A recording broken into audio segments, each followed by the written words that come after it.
one, I got my lovely and special guest host. My Nina don't play in the building, and the man of the hour. The man of the hour. Hey, hold on. Let me properly introduce you like this. If y'all don't know that CHH has been blowing up and taking over the music scene, y'all about to find out why. Y'all don't even know what that means. If you don't know what CHH is, my man, introduce yourself. Introduce yourself. Ricky Benzo, aka Ricky Benz, that's my artist name. Jeremy Graves is my name. And you know what's funny? It's really funny because being new in this genre, right. I didn't even know what CHH. I use my context clues. Right. I use my context clues. But I really, kind of. We good.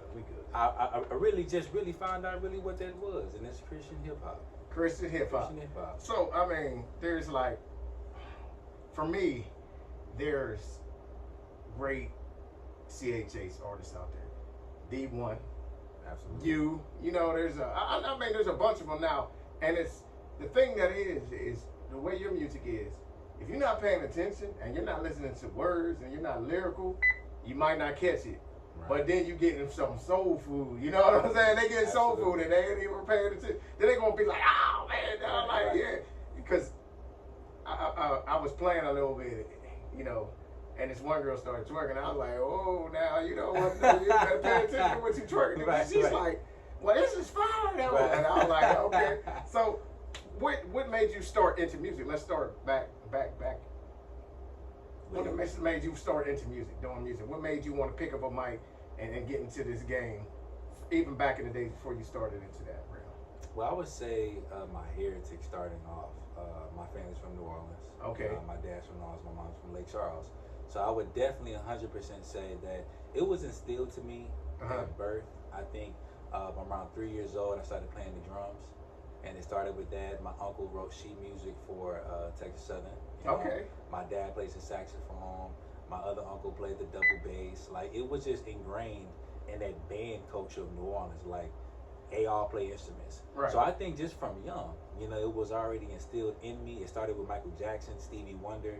Like, I was obsessed with them artists. And then my uncle, he lived in Houston. Like, okay. when we moved to Houston, or when my parents moved to Houston, I was born here. And my uncle was the only one from New Orleans at the time that lived in Houston. So I would chill with him so much. He lived by the astronaut, we from the north side, right?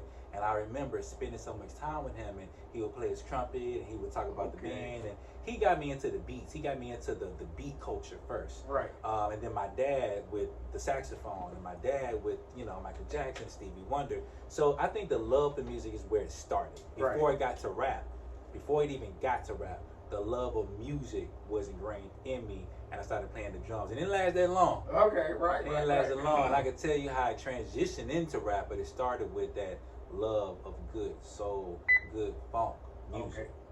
So when you go around your peoples back there in the booth, do you be jigging? Do you like Exotica? Oh, yeah. So you know how to jig. Okay. Absolutely. I mean, see, it's crazy because a lot of people don't understand how diverse New Orleans, Louisiana. Okay. Actually is. Right. The reason why I say that, because my mom is from Lake Charles. And then I got a mad cousins in Lafayette, New Iberia, Opelousas. My grandma's from Opelousas. So along from Lake Charles, till you get to New Orleans, you get different food, you get different slang, you get different dances, the Baton Rouge. But then you get in New Orleans. So I think I'm influenced by the Zydeco from the Lake Charles, right. The gumbo and the sauces from all that. But then I get that New Orleans jazz. So I think it's a combination of both that really ingrained my style. And then, of course, being from Houston, a lot of Houston influence and culture ingrained my style as well. Okay. Absolutely. All right, that's what's up. So like a gumbo. Oh. Everything. So what made you transition, like grab the mic and boom? What made you think, hey, I could spit these bars and I could hit them with the best of them? Well, I think early on, I keep saying I really know, right? I know early on my influences shifted. It shifted from not just the musical aspect. I realized that, I had a little communication thing going on. And I had a cousin. So I got my beats from my uncle, really. But my cousin was in prison at the time, right? And he was obsessed with Tupac. Well, he was in and out of prison, right? And he was obsessed with Tupac. Pac, Pac, Pac, Pac, Pac, Pac, Pac, Pac.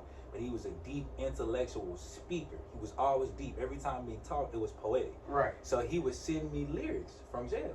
Okay. He would send me lyrics. He was like, hey, cuz, you know what I'm saying? He was my big cousin. He was like, cuz, you know, I'm just sending you this. Maybe you could do something with it. Mm-hmm. And I just remember as a kid just reading all these lyrics. And then when he'd get out, we had these deep conversations. He was always poetic. He reminded me of Tupac. But he talked like that in real life. Right. Always deep. So I would say he influenced me on the lyricism side. Okay. He got me on the pen. He got me writing. He got me thinking about poetry. He got me thinking about poetry and motion. He really put me on with the actual lyrical side. So then come Ludacris.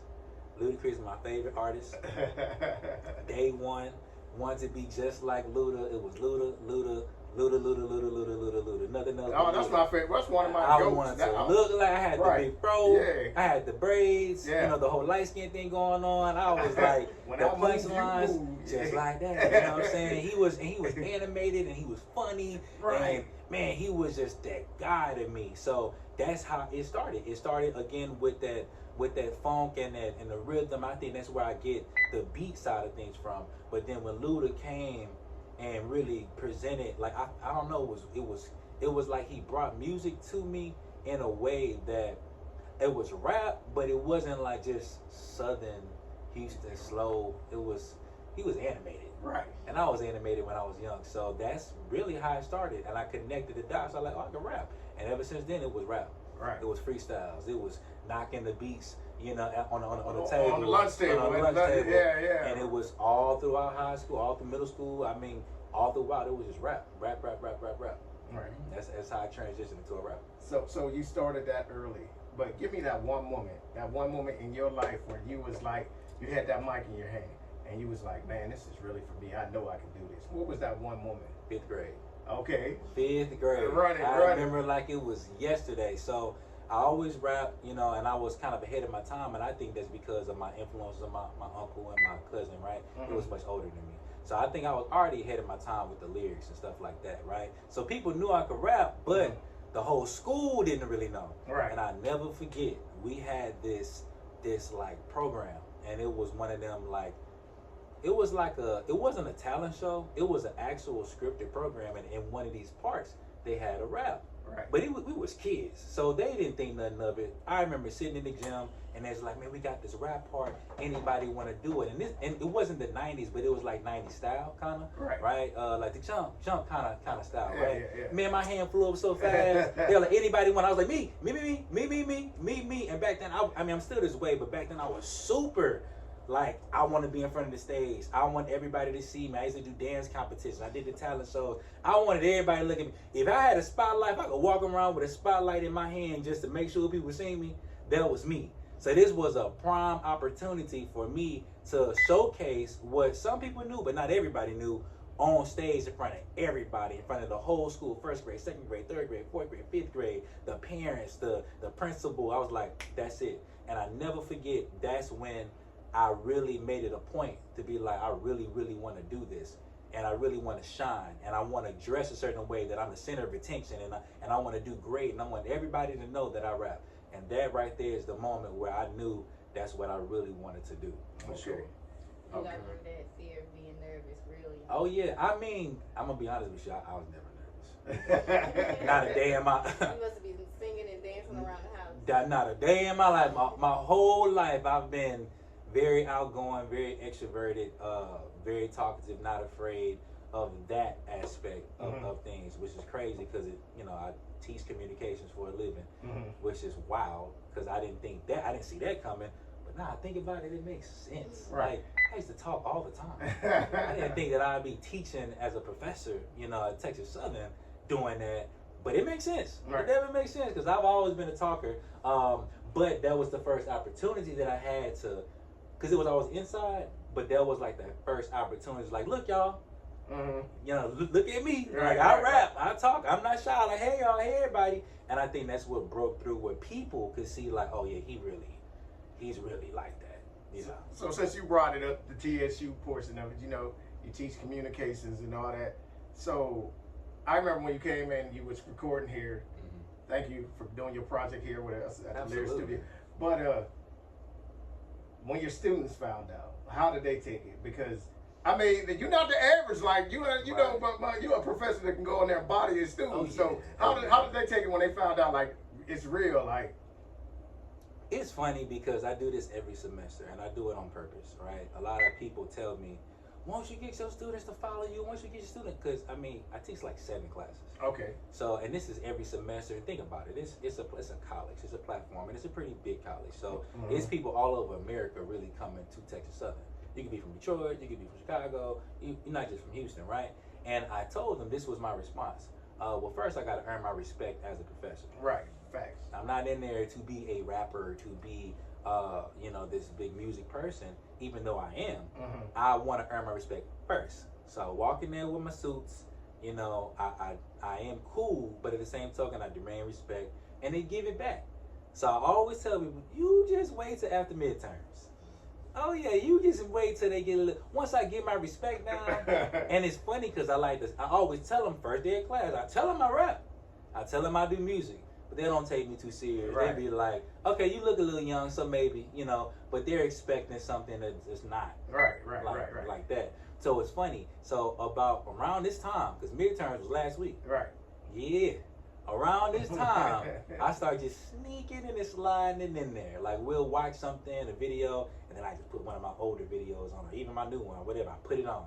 They be like, is that you? They were like, Now, that's me. They was like, but you got bars. Like, you be like, you can go. It's like, I told you I could. Right. You just didn't, because I didn't make it so obvious. Yeah. Hey, y'all, follow me. First day of class, extra credit. That's corny to me. Right.